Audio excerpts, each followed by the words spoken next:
boleh datang beribadah kepada Tuhan. Beri kami hati yang sungguh rindu untuk mendengarkan pengajaran dari firman-Mu. Beri kami hati yang lembut yang mau dibentuk, diajar oleh firman Tuhan. Engkau kiranya berkenan bicara kepada kami Tuhan pribadi lepas pribadi. Dan juga pakai hamba-Mu ini dengan segala keterbatasannya, Engkau mengurapi dia menjadi al kemuliaan bagi nama Tuhan. Dan seorang berkat bagi kami yang telah hadir dalam ibadah pada pagi hari ini. Terpujilah nama-Mu ya Tuhan. Hanya dalam nama Tuhan Yesus kami berdoa. Amin. Mari saudara, kita akan lihat sama-sama bagian firman Tuhan.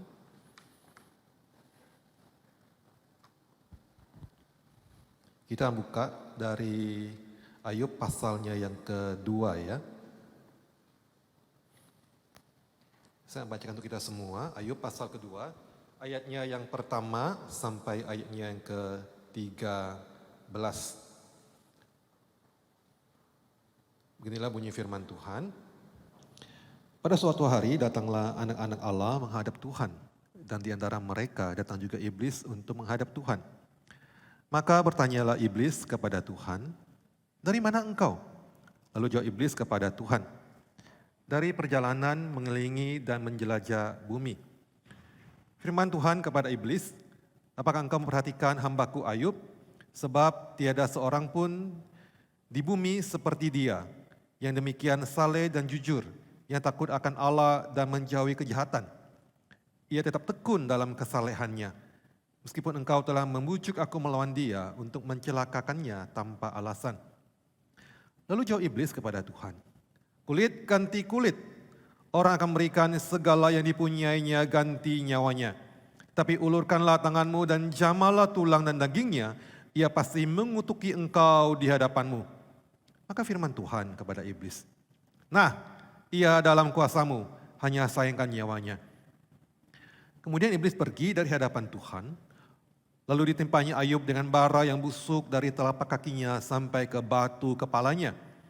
Lalu Ayub mengambil sekeping beling untuk menggaruk-garuk badannya sambil duduk di tengah-tengah abu. Maka berkatalah istrinya kepadanya, "Masih bertekunkah engkau dalam kesalehanmu? Kutukilah Allahmu dan matilah." Tetapi jawab Ayub kepadanya, "Engkau bicara seperti perempuan gila. Apakah kita mau menerima yang baik dari Allah tetapi tidak mau menerima yang buruk?" Dalam kesemuanya itu Ayub tidak berbuat dosa dengan bibirnya. Ketika ketiga sahabat Ayub mendengar kabar tentang segala malapetaka yang menimpa dia, maka datanglah mereka dari tempatnya masing-masing, yakni Elifas orang Teman, dan Bildad orang Suwa, serta Zofar orang Naamah. Mereka bersepakat untuk mengucapkan bela sungkawa kepadanya dan menghibur dia. Ketika mereka memandang dari jauh, mereka tidak mengenalnya lagi. Lalu mengenislah mereka dengan suara nyaring. Mereka mengoyak jubahnya dan menaburkan debu di kepala terhadap langit. Lalu mereka duduk bersama-sama dia di tanah selama 7 hari 7 malam. Seorang pun tidak mengucapkan sepatah kata kepadanya, karena mereka melihat bahwa sangat berat penderitaannya. Lalu pasalnya ke-42 ayat pertama sampai ayatnya yang ke-6. Setelah Tuhan mengucapkan firman itu kepada Ayub, maka firman Tuhan kepada Teman, Maka jawab Ayub kepada Tuhan, "Aku tahu bahwa engkau sanggup melakukan segala sesuatu dan tidak ada rencanamu yang gagal. Firman-Mu, siapakah dia yang menyelubungi keputusan tanpa pengetahuan? Itulah sebabnya tanpa pengertian aku telah bercerita tentang hal-hal yang sangat ajaib bagiku dan yang tidak aku ketahui. Firman-Mu, dengarlah maka akulah yang akan berfirman. Aku akan menanyai engkau supaya engkau memberitahu aku. Hanya dari kata orang saja aku mendengar tentang engkau, tapi sekarang mataku sendiri memandang engkau. Oleh sebab itu, aku mencabut perkataanku dan dengan menyesal aku duduk dalam debu dan abu." Saudara, ketika COVID melanda dunia ini ya, tidak terasa sudah kurang lebih 2 tahun lebih kita berteman dengan virus corona, saudara. Boleh dikatakan bahwa banyak orang-orang yang kehilangan orang yang mereka kasihi. Bahkan ada yang kehilangan lebih dari 1 orang yang mereka kasihi, saudara. Seperti alami oleh kenalan saya. Ketika itu di Pontianak, Indonesia sedang heboh-hebohnya orang kena COVID saudara, banyak menjadi, kalau kita dengar tuh sampai kelangkaan oksigen, segala macam, orang berebut oksigen, itu masa-masa seperti itu saudara. Nah kenalan saya ini hanya dalam waktu kurang dari seminggu, harus kehilangan kedua orang tuanya. Harus kehilangan kedua orang tuanya dalam waktu yang sangat dekat sekali. Saudara tidak terbayangkan kalau kita mengalami hal yang sama seperti itu. Kehilangan orang yang kita kasihi dalam waktu yang dekat. Itu pasti ada peristiwa yang sangat menyesakkan hati setiap mereka yang mengalaminya saudara. Kehilangan orang yang dikasihi itu secara beruntun. Ibaratnya saudara, tanah kuburan yang satu itu masih basah, belum kering. Dan sudah harus menguburkan lagi satu orang yang dikasihi. Sungguh suatu hal yang berat, sungguh suatu hal yang berat untuk kita terima. Oleh sebab itulah saudara, ketika kita melihat penderitaan dari Ayub ini, kita hanya membayangkan seberapa menderitakah akan orang ini saudara. Seberapa menderitakah akan orang ini. Karena Ayub ini saudara, pada hari yang sama, dia kehilangan semua harta bendanya. Oke lah saudara orang bilang, oh harta benda masih bisa dicari lagi. Tapi saudara pada saat yang sama juga, pada hari yang sama juga saudara, Ayub ini dia kehilangan anaknya saudara. Bukan satu, bukan dua anak, bukan tiga anak, bukan juga 4 anak saudara. Tapi kehilangan 10 orang anak pada hari yang sama ketika dia kehilangan harta bendanya saudara. Jadi pada hari itu saudara dia kehilangan semua harta bendanya dan sekaligus kehilangan 10 orang anak yang dikasihi olehnya saudara. Ketika membacakan hal ini saudara, saya tidak membayangkan betapa besarnya rasa kehilangan, rasa penderitaan yang dialami oleh Ayub ini saudara. Dan kehilangan akan orang yang begitu dia kasihi itu. Kita hanya bisa membayangkan saja seberapa beratkah penderitaan yang dialami oleh Ayub ini. Ketika harus kehilangan anak-anak yang dia kasihi. Maka saudara tidak mengherankan dari beberapa ibadah penghiburan yang sering saya ikuti saudara. Ibadah perkabungan yang paling membuat suasana itu begitu istilahnya berduka, terasa begitu kuat. Itu adalah ibadah perkabungan untuk menguburkan anak yang dikasihi. Untuk menguburkan anak dikasihi saudara. Saudara dalam ibadah tersebut terasa sekali. Suasana duka dalam ibadah tersebut. Ketika pujian dinaikkan, ketika firman Tuhan didengarkan. Apalagi saudara ketika orang tuanya itu maju ke depan dan menyampaikan beberapa patah kata saudara. Terasa sekali suasana duka itu. Apalagi ketika melihat seperti orang tuanya itu saudara. Masih tidak percaya bahwa mereka telah kehilangan anak yang begitu mereka kasihi. Apalagi kalau anaknya itu masih muda saudara. Rasa kehilangan itu begitu terasa. Rasa duka itu terasa begitu kuat dalam suasana ibadah perkabungan itu saudara. Karena mereka kehilangan anak yang mereka kasih itu. Itu sebabnya saudara ada yang bilang seperti ini. Suami atau istri yang kehilangan pasangan disebut sebagai duda atau janda. Anak yang kehilangan orang tua disebut sebagai anak yatim piatu. Tetapi tidak ada sebutan untuk mereka, untuk orang tua yang kehilangan akan anak mereka saudara. Saudara apa arti dari kalimat ini? Mengatakan bahwa tidak ada kata yang bisa menggambarkan kehilangan dan penderitaan dari orang tua yang kehilangan anak mereka saudara. Itulah mengapa saudara ada orang tua yang setelah bertahun-tahun kehilangan anak yang mereka kasihi, mereka masih saja berduka. Kenapa? Karena mereka tahu, mereka tidak bisa lagi melihat akan tawa senyum anak mereka. Bahkan tidak lagi bisa, istilah itu mengantar mereka ke pelaminan saudara, enggak bisa lagi. Mereka telah kehilangan semua itu. Dan setelah bertahun-tahun lewat, mereka masih berduka atas kehilangan itu. Jadi sekarang saudara, ketika kita mendengarkan hal ini, kita bisa meraba-raba. Kita mungkin hanya bisa mengira-ngira saudara. Betapa besarnya penderitaan yang dialami oleh Ayub itu saudara. Betapa luar biasanya beban masalah yang dia pikul pada saat itu. Kehilangan harta benda. Dan yang paling parah adalah kehilangan orang-orang yang dikasihinya. Tapi celakanya saudara, apa yang Ayub alami ini? Apa yang dialami oleh Ayub ini saudara? Belum mencapai puncaknya. Masih ada lagi akan hal dialami oleh Ayub ini saudara. Dan dari firman yang kita baca dan kita tahu bahwa dalam segala penderitaannya itu, dalam segala kehilangan itu saudara, dia tetap setia kepada Tuhan. Tetap saleh kepada Tuhan. Tetap punya rasa takut akan Tuhan. Dan ketika Tuhan bilang hal itu kepada iblis, lihat hambaku itu. Tetap saleh, tetap takut kepada Tuhan. Lalu iblis menjawab Tuhan seperti ini. Kulit ganti kulit. Orang akan berikan semua yang punyanya, ganti nyawanya. Saudara, apa arti kata dari iblis ini, saudara? Iblis ingin bilang seperti ini. Iblis ingin menuduh Ayub bahwa Ayub mungkin saja Ayub itu tidak peduli tentang hartanya. Oke, itu bisa benar saudara ya. Tapi mungkin juga Ayub itu tidak mengasihi anak-anaknya seperti yang orang lain kira. Mungkin dia itu tidak merasa begitu kehilangan.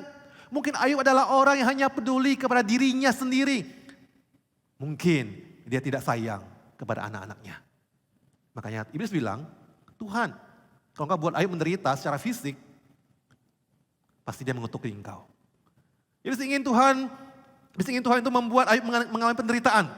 Sehingga secara fisiknya dia menderita, sehingga dia menunjukkan ini loh belangnya Ayub. Bahwa Ayub itu tidak seperti yang Tuhan katakan, dia pasti mengutuki engkau ya Tuhan. Itu yang dituduhkan oleh iblis kepada Ayub saudara. Dan terjadilah seperti demikian. Ayub menderita penyakit dari ujung kakinya saudara sampai ke kepalanya. Yang para penafsir katakan mungkin ini seperti sejenis penyakit cacar air yang penuh dengan nanah yang membuatnya itu merasa begitu sakit dan rasa gatal yang luar biasa. Saudara, ketika saya membaca akan penafsiran ini, saya langsung teringat kepada satu jenis penyakit yang katanya sedang heboh-hebohnya di luar negeri dan juga ditakutkan masuk Indonesia saudara ya, yaitu penyakit cacar monyet. Saudara sudah pernah lihat gambar orang yang kena sakit cacar monyet saudara? Udah saya dikirimi oleh teman saya, katanya ini mungkin sejenis cacar monyet saudara. Saya lihat ya penyakitnya itu, wah saya merinding saudara. Itu apa namanya itu? Apa namanya istilahnya itu yang bisul-bisulnya itu saudara, itu jauh lebih parah daripada cacar air. Sangat parah sekali. Sangat parah sekali saudara. Benar-benar merinding saya melihatnya. Ngeri saya melihatnya saudara ya. Dan saya merasa pastinya penyakit Ayub ini, yang dia derita ini saudara, jauh lebih parah daripada cacar monyet. Dari mana kita tahu kan hal ini? Hal itu terlihat dari reaksi teman-teman Ayub ketika mereka datang mau menghibur Ayub. Oke, teman kita sedang menderita nih. Dia kehilangan hartanya, kehilangan anaknya. Yuk kita datang cari dia, hibur dia. Nah apa yang terjadi saudara? Ketika mereka melihat Ayub, wah saudara ketika mereka melihat Ayub mereka dikatakan tidak bisa lagi mengenali Ayub. Karena begitu berat penderitaan yang dialami oleh saudara. Sehingga wajahnya itu mungkin berubah, badannya itu berubah saudara. Mereka tidak bisa mengenali Ayub karena mereka melihat betapa luar biasanya penderitaan yang dialami Ayub itu saudara. Sehingga dikatakan mereka merobek jubahnya, menabur abu di kepalanya sebagai ungkapan duka yang begitu luar biasa untuk teman mereka ini. Lihat saudara, begitu beratnya penderitaan yang dialami oleh Ayub itu saudara. Dan sepertinya belum cukup sampai di sana, istrinya pun nambah masalah saudara. Istrinya pun nambah masalah. Istrinya malah meminta Ayub untuk menghujat Tuhan dan mati saja. Dengan kata lain saudara, mungkin istrinya Ayub bilang seperti ini. Tinggalkanlah imanmu dan tinggalkanlah dunia ini. Tinggalkan imanmu, tinggalkan dunia ini. Yang lain saudara ingin bilang seperti ini kepada Ayub saudara ya.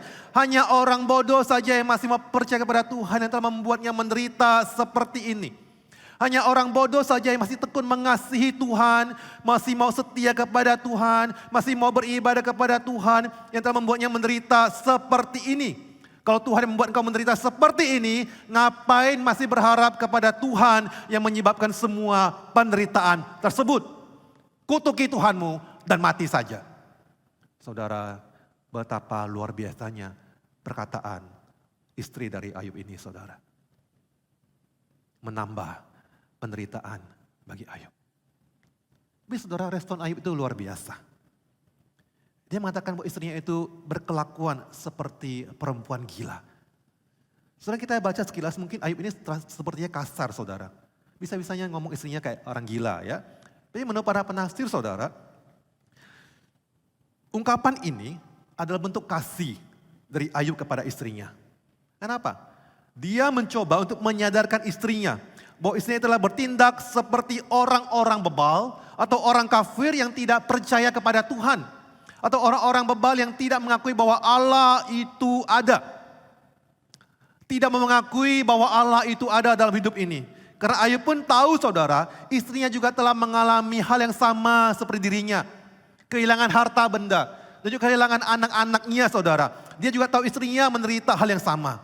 Sehingga istrinya mungkin berpikir, kalau Tuhan itu ada, kalau Tuhan itu benar-benar ada dalam dunia ini, pasti Tuhan itu adalah Tuhan yang jahat, yang sampai hati mengakibatkan semua hal buruk ini terjadi dalam hidupnya. Ya saudara, dalam hal ini, Ayub setuju akan hal tersebut saudara. Ayub mengakui bahwa semua terjadi ini adalah atas kehendak Tuhan. Main tidak, atas izin Tuhan terjadi dalam hidupnya. Itu terlihat dari jawaban Ayub kepada istrinya saudara. Apakah kita mau menerima yang baik dari Allah, tapi tidak mau menerima yang buruk? Itu adalah bukti penyataan iman dari Ayub. Dia tahu bahwa Allah berkuasa atas segala hal dalam hidupnya. Ini adalah bukti iman percaya Ayub kepada Allah saudara. Karena dia tahu bahwa Allah berkuasa dalam melakukan segala hal. Hal yang baik atau hal yang buruk dalam hidup manusia, semua itu ada dalam kuasa Tuhan. Ayub mengakui akan hal itu saudara. Dengan kata lain, respon Ayub bisa kita bahasakan sesuai dengan kalimat yang diucapkan oleh Iman Eli. Ketika dia berkata, dia Tuhan. Biarlah diperbuatnya apa yang dipandangnya baik. Karena dia Tuhan. Dan sekarang pertanyaannya saudara, kira-kira, kalau kita mengalami masalah, kalau kita mengalami kesusahan, kalau kita mengalami penderitaan dalam hidup ini, kira-kira kita ada di posisi siapa? Kira-kira kita mirip dengan siapa? Kira-kira respon kita ini saudara, seperti siapa? Apakah seperti istrinya Ayub atau seperti Ayub ketika masalah itu muncul dalam hidup kita? Ketika kita mengalami penderitaan dalam hidup kita saudara, respon kita seperti siapa? Istrinya Ayub atau Ayub? Itu pertanyaannya. Saudara, kira-kira 15 tahun yang lalu, ketika itu saya masih sekolah teologi ya, saudara, di saat ya. Lalu ada liburan semester, saya pulang ke Pontianak berlibur. Teman saya juga yang orang Pontianak juga pulang ke sini berlibur, kami sama-sama berlibur di Pontianak saudara. Lalu saya dengan teman saya ini pergi jalan-jalan ke mall dan mau menonton film.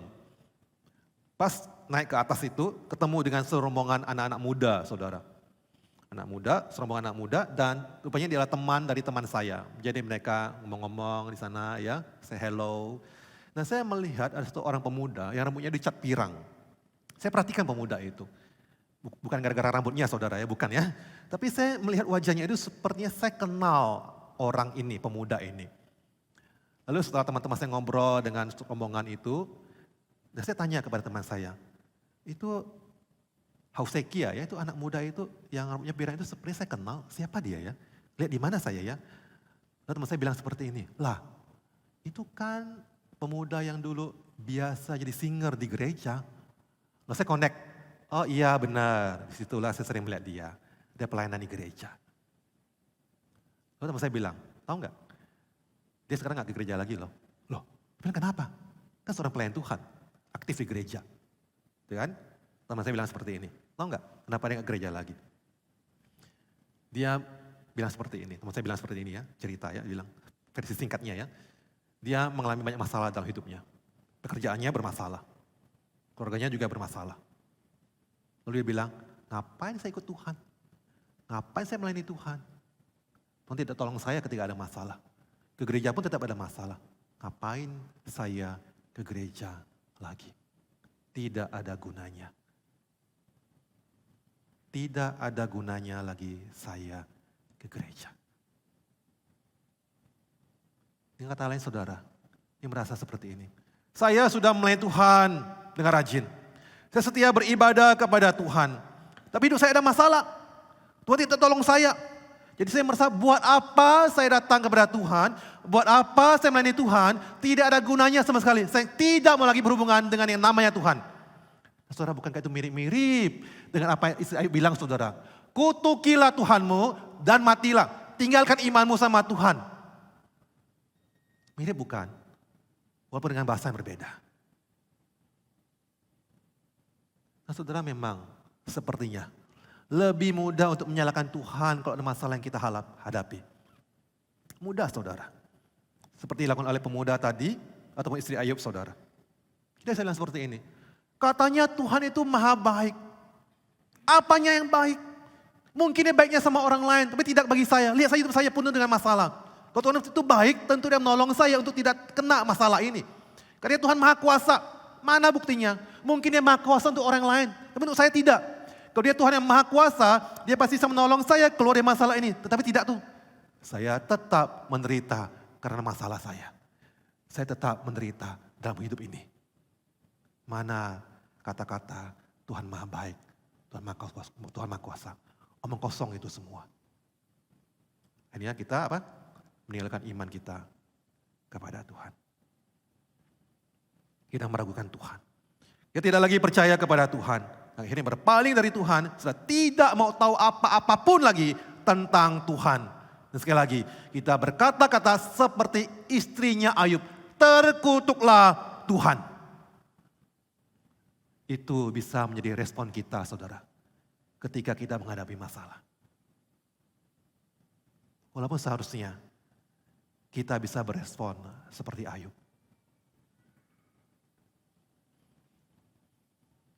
Ayub tetap percaya kepada Tuhan. Walaupun dia mengalami semua hal yang buruk itu, saudara. Memang tidak mudah. Kalau ini mudah, saudara. Semua orang bisa buat hal itu. Ini enggak mudah.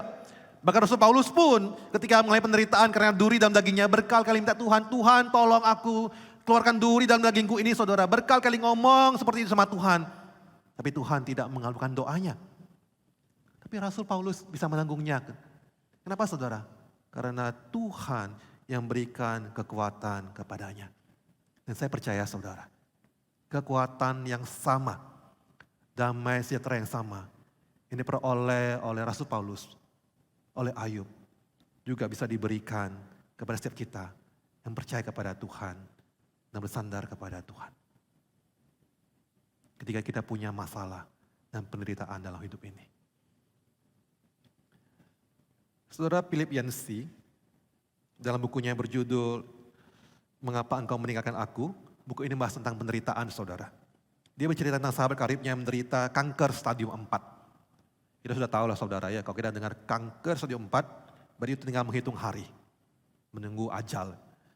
Philip Yancey menulis dalam buku itu bahwa sahabatnya menggambarkan persamaan di antara pencobaannya dengan pengobatan kemoterapi yang sedang dijalaninya.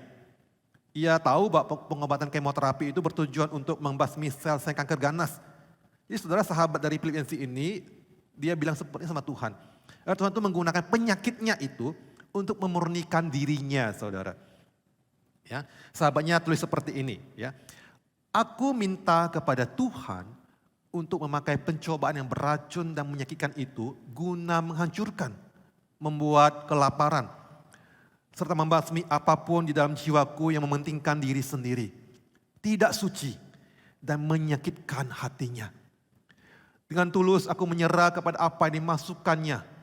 Karena tahu bahwa dia telah memilih hal yang pada akhirnya akan beriku hidup yang lebih berkelimpahan daripada yang dapat kubayangkan. Itu kata-katanya, saudara. Dari orang yang sedang menderita kanker stadium keempat. Yang sedang berjuang mati-matian antara hidup dan mati untuk nyawanya. Dan masih bisa berkata, Tuhan, gunakan itu untuk memurnikan diriku, motivasiku, hatiku. Itulah sebenarnya saudara Philip Yancey juga berkata dalam buku tersebut. Dia bisa bilang hal seperti ini. Kita merisaukan bagaimana jadinya keadaan kelak. Tetapi Allah sepertinya lebih memikirkan bagaimana jadinya kita nanti. Oh saudara, kata-kata ini sungguh benar sekali. Kita pikirkan apa yang terjadi pada diri kita sekarang ini kan. Tapi Tuhan mikir itu lebih jauh ke depan. Bagaimana kita nanti di hadapan Tuhan, iman kita, kerohanian kita, hati kita, motivasi kita. Itulah saudara yang dipikirkan oleh Tuhan untuk kita. Sehingga saudara, bukan tanpa alasan kalau kita mengalami permasalahan, penderitaan dalam dunia ini. Bukan tanpa alasan kalau Tuhan izinkan itu terjadi dalam hidup kita saudara. Mungkin itu bisa untuk memurnikan hati kita di hadapan Tuhan. Untuk buat kita makin beriman kepada Tuhan. Mungkin buat kita makin kenal siapa Tuhan kita. Yang bertumbuh dengan kerohanian kita kepada Tuhan. Memurnikan diri kita saudara. Saudara tahu cara seorang perajin emas mendapatkan emas murni saudara? Mungkin siapa tahu di sini ada yang perajin emas saudara, pasti saudara tahu. Saudara, emas murni bukanlah emas yang kita kenal dalam bentuk-bentuk seperti kalung, cincin atau perhiasan lainnya saudara. Itu telah dibuat dari emas yang dicampur dengan logam lain sehingga bisa menjadi keras. Karena emas murni sebetulnya adalah logam yang lembut, warna kuning berkilat dan mudah ditempa karena sifatnya yang lentur itu saudara. Dalam proses pemurnian emas ini dilakukan lewat proses pembakaran. Caranya adalah membakar emas hingga mencair. Dan di saat emas sudah cair itu saudara, berbagai kotoran yang melekat padanya seperti debu, karat atau logam-logam lainnya itu akan naik ke permukaan. Naik ke permukaan saudara, sehingga semua kotoran itu bisa diambil. Kemudian saudara, panasnya itu lagi akan dinaikkan. Lebih tinggi lagi suhunya, sehingga kotoran yang masih tertinggal akan naik kembali ke permukaan untuk bisa dibuang. Dan proses ini saudara, dilakukan berulang-ulang sampai emas itu benar-benar murni, bebas dari kotoran dan campuran logam lain. Dan proses itu saudara membuat emas itu terlihat sebagai emas yang murni. Yang tidak ada lagi kotoran-kotoran di dalamnya. Dan saudara, firman Tuhan berkali-kali bilang apa? Bahwa kita ini bisa dimurnikan oleh Tuhan seperti emas itu saudara. Saudara, dalam Sakaria pasal 3 ayat 9 berbunyi seperti ini. Ini adalah kata-kata Tuhan kepada orang-orang Israel saudara. Aku akan menaruh yang sepertiga itu dalam api. Dan akan memurnikan mereka seperti orang memurnikan perak. Aku akan menguji mereka seperti orang menguji emas. Mereka akan memanggil namaku, dan aku akan menjawab mereka. Aku akan berkata, mereka adalah umatku, dan mereka akan menjawab, Tuhan adalah Allahku. Ya saudara lihat, pemurnian itu saudara, diibaratkan sebagai penderitaan dan permasalahan yang dihadapi oleh anak Tuhan dalam dunia ini. Sehingga mereka bisa dimurnikan seperti emas murni, dan layak disebut sebagai anak-anak Tuhan. Karena mereka lebih mengenal Tuhan, bertemu dalam iman kepada Tuhan, dan menjadi umat-umat Tuhan yang layak disebut sebagai anak-anak Allah yang maha tinggi. Nah saudara, itulah yang terjadi kepada Ayub. Itu yang terjadi kepada Ayub. Dari mana kita tahukan hal itu saudara? Tadi kita dalam baca Ayub pasal ke-42. Ayat pertama sampai ke-6 saudara. Pada bagian itu dikatakan bahwa pada akhirnya Ayub mengakui siapa dirinya di hadapan Tuhan. Dia merasa dirinya seorang benar saudara. Kalau saudara baca semua pasal Ayub itu saudara, menemukan bahwa ketika dia pernah punya masalah ini, dia ada protes sama Tuhan. Tuhan, mengapa aku mengalami masalah seperti ini? Lebih baik aku mati ketika dalam kandungan saja. Dia telah hidup benar di hadapan Tuhan. Dia merasa Tuhan sepertinya itu menghukum dia tanpa alasan. Dan dia minta penjelasan dari Tuhan kenapa dia mengalami hal seperti itu dalam hidupnya. Dia merasa dia berhak tahu kenapa Tuhan mengizinkan dia mengalami semua penderitaan itu saudara. Tapi pada pasal 42 ini dia mengakui bahwa dirinya tidak ada apa-apa di hadapan Tuhan. Dia mengakui bahwa dirinya tidak tahu apa-apa pun tentang Tuhan. Dia mengakui kebesaran Tuhan dengan segala pekerjaan Tuhan. Dan kalimat Ayub yang paling luar biasa adalah ketika dia mengatakan hal seperti ini kepada Tuhan.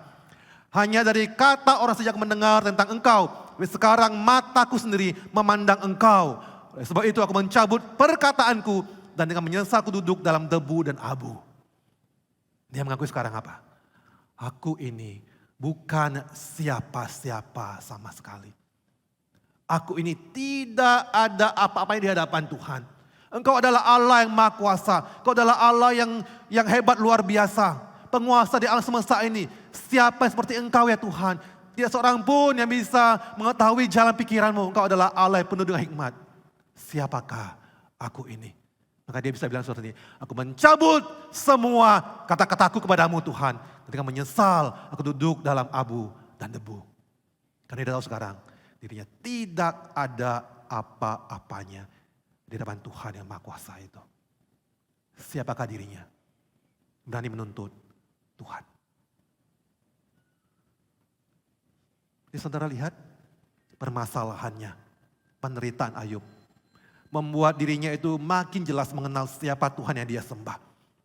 Ayub makin bertambah-tambah dalam pengenalannya akan Tuhan. Dan juga membuat dia makin mengenal siapa dirinya di hadapan Tuhan. Nah saudara, itu jugalah yang Tuhan inginkan terjadi pada diri kita semua. Tuhan ingin kita makin mengenal Dia lewat masalah kita dalam hidup ini.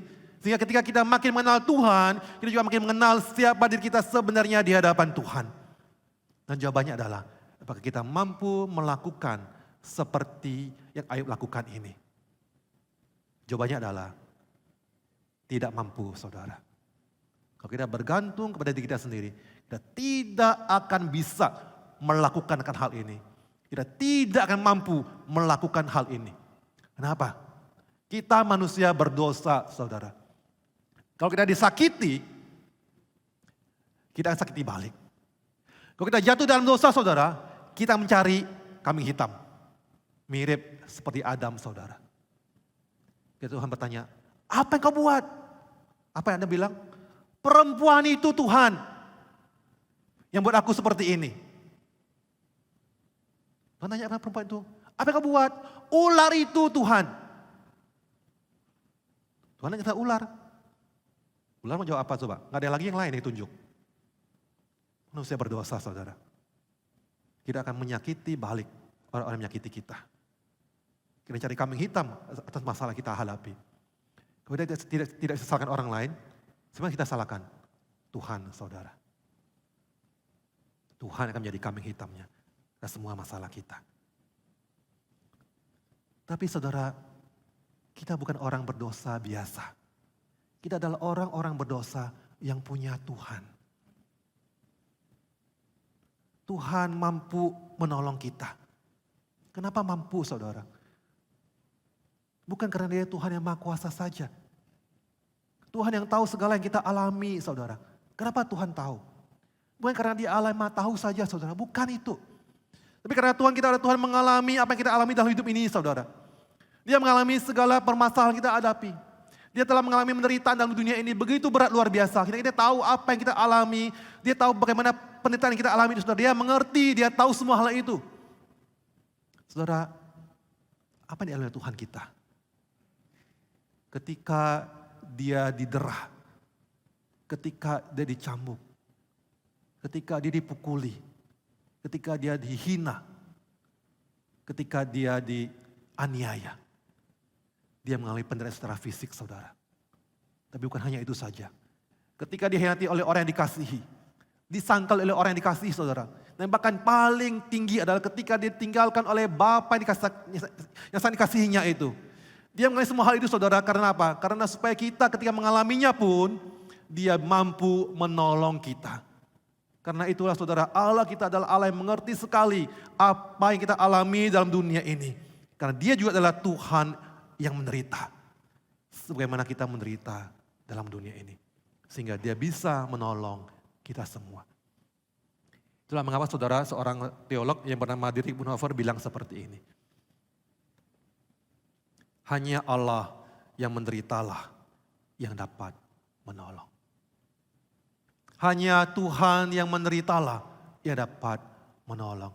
Dan Tuhan kita saudara adalah Tuhan yang mengalami semua penderitaan itu.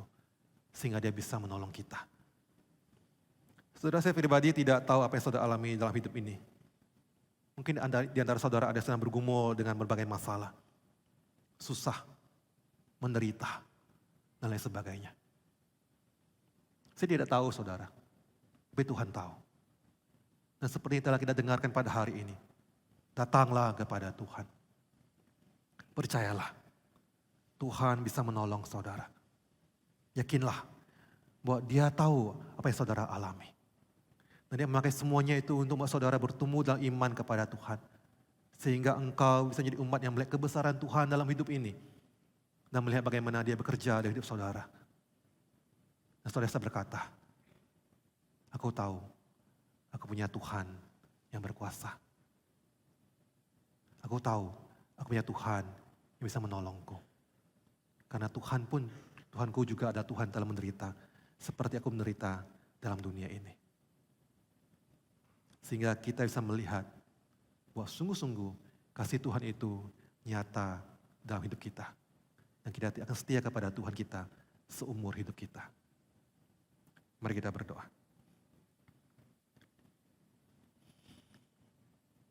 Ya Bapa,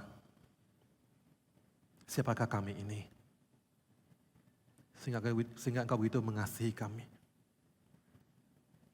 Bahkan Engkau rela mengutus anak-Mu Tuhan Yesus datang ke dalam dunia ini, menderita bagi kami. Sehingga kami tahu bahwa Allah yang kami percayai, bahwa Tuhan yang kami sandari, ada Tuhan yang sungguh-sungguh mengerti apa yang kami rasakan dalam hidup ini. Bukan Allah yang ada di awang-awang jauh di sana, tapi Allah yang begitu dekat dengan kami.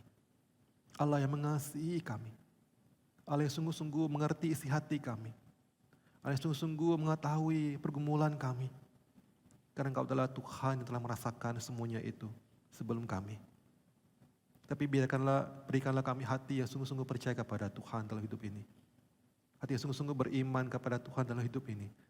Sehingga sungguh Tuhan, apapun masalah yang kami hadapi, apapun penderitaan yang kami hadapi, kami tetap yakin dan percaya bahwa Tuhan mengasihi kami. Tolong kami Tuhan, untuk punya iman demikian dalam hidup ini. Di dalam nama Tuhan Yesus, kami berdoa. Amin.